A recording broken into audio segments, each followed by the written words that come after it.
A'udzubillahi minasyaitonirrajim. Assalamualaikum warahmatullahi wabarakatuh. Apa khabar semua? Nampaknya hari ini kita sudah pun memasuki hari ke-49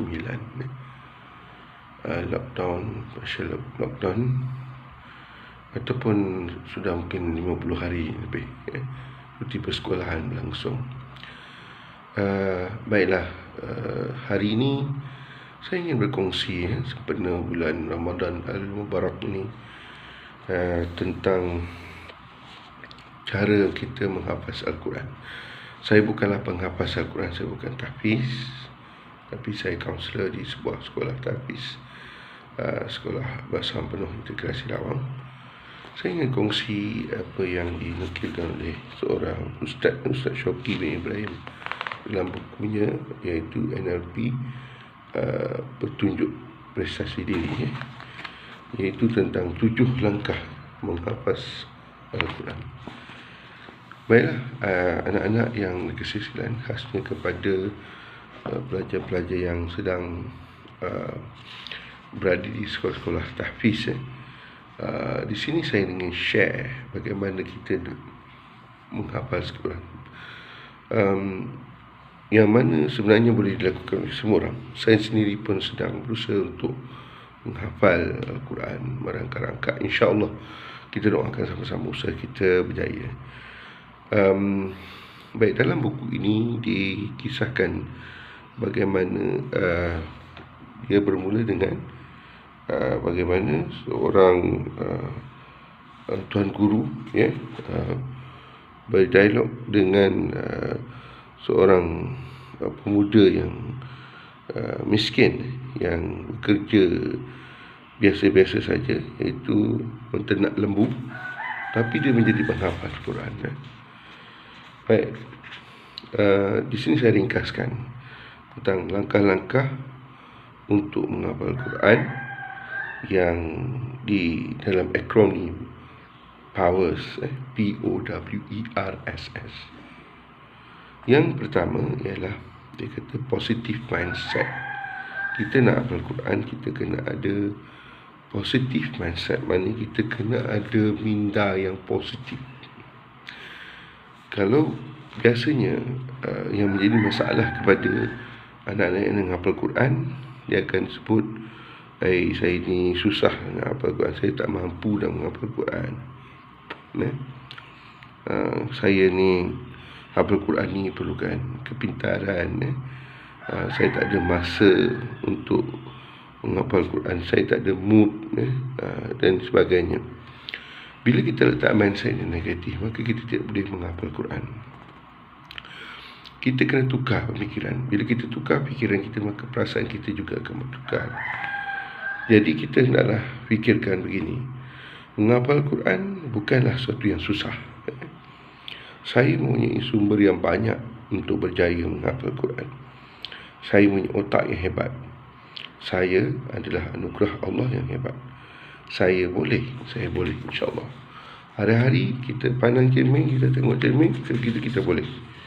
Maknanya insyaAllah kita boleh hafal Quran. Kita betulkan mindset kita. Semua orang boleh hafal Quran. Orang yang ternak lembu pun boleh, maka kita juga boleh.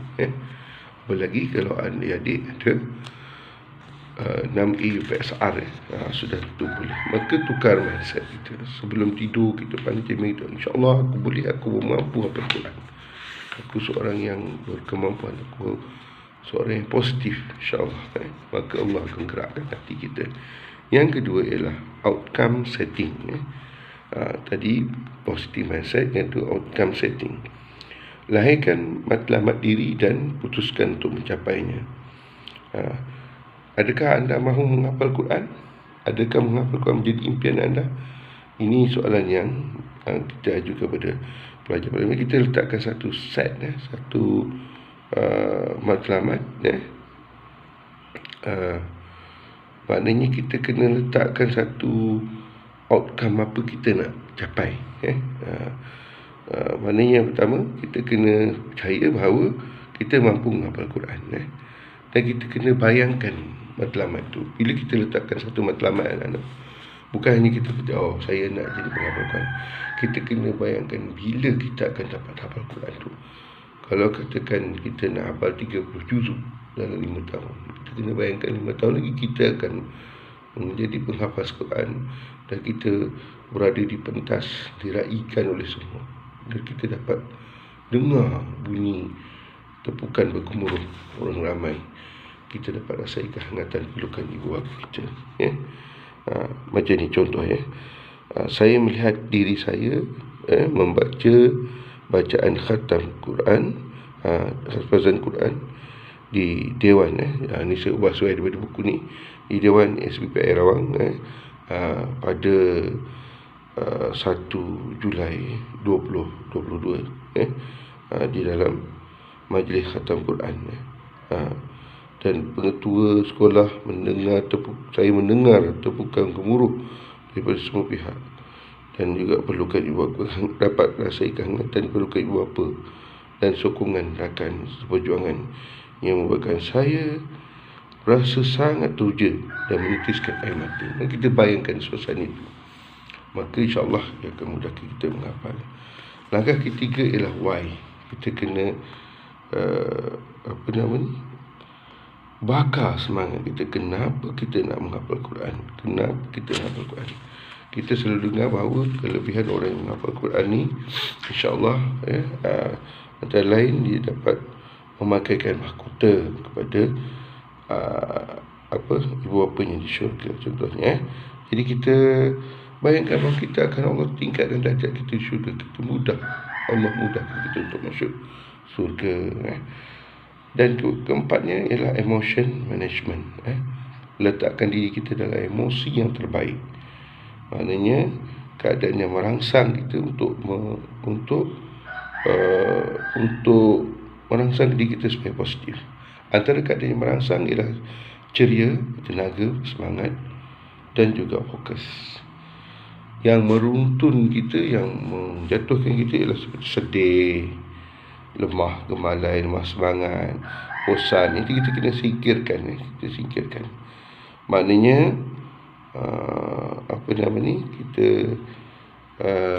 kita cuba bina semangat ataupun fikiran yang positif, perasaan yang positif ini, ya. Jadi setiap hari bila kita nak menghafal Quran, kita kena singkirkan perasaan positif. Kita beritahu, tarik nafas dalam. Pagi ni saya insyaAllah saya akan fokus, saya ceria, saya bertenaga, yes, untuk saya baca Quran.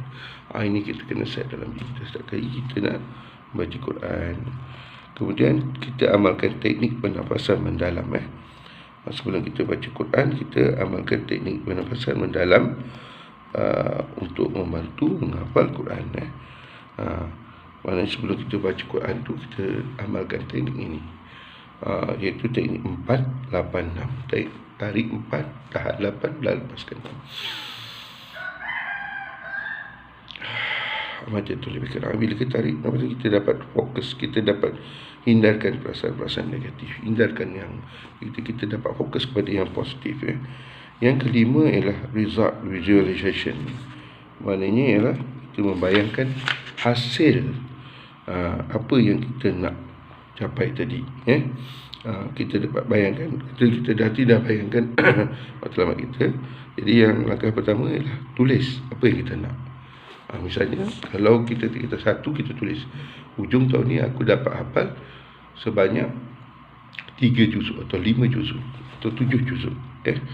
Kemudian yang kedua, cari masa dan tempat yang sesuai untuk kita menghafal dan juga berjaya. Ketiga, bayangkan apa yang anda tetapkan benar-benar berlaku. Keempat, sertakan dengan contoh sesuai. Tuliskan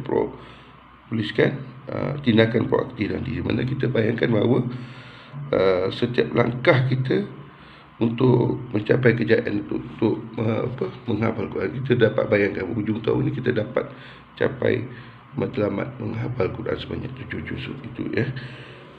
Dan kita bayangkan bahawa kita akan dapat capai dengan cara kita, tindakan kita setiap hari kita membaca, kita tasmik dan sebagainya, ya.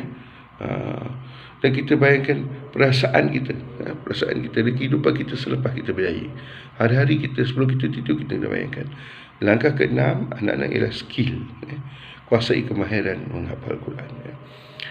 Yang pertama ialah cara kita duduk, duduk dalam keadaan yang selesa. Kemudian kita kata luruskan tulang belakang. Kita duduk tegak. Kemudian cara pegang mushaf di bahagian muka. Kita pegang mushaf Quran ni di depan muka kita. Depan muka kita. Ini kemudian pastikan mushaf di bahagian di sebelah mata kiri kita. Okey. Kemudian fokus mata kita. Fokus mata kita pada ayat-ayat yang biasa kita hafal, seolah kita membaca senyap-senyap. Dan tarik nafas dalam dalam. Dan kita buat bacaan berlagu. Kita ulang. Kita ikat ayat-ayat ini. Maknanya kita ikat ayat ini, sambung hafazan yang berikutnya untuk kita. Dan lebih baik lagi kalau kita cuba memahami, menganalisis makna. Bila kita baca Quran tu, jadi kita cuba faham setiap makna. Dari bila kita faham makna, mudah untuk kita menghafal. Seterusnya anak-anak ialah beberapa tips lain, seperti kita kena buat banyak aktiviti fizikal, buat senaman ringan, minum banyak air kosong. Kemudian kita buat banyak bacaan selain pandang, optimis, selalu senyum, relaksasi, imajinasi dan juga menghafaz.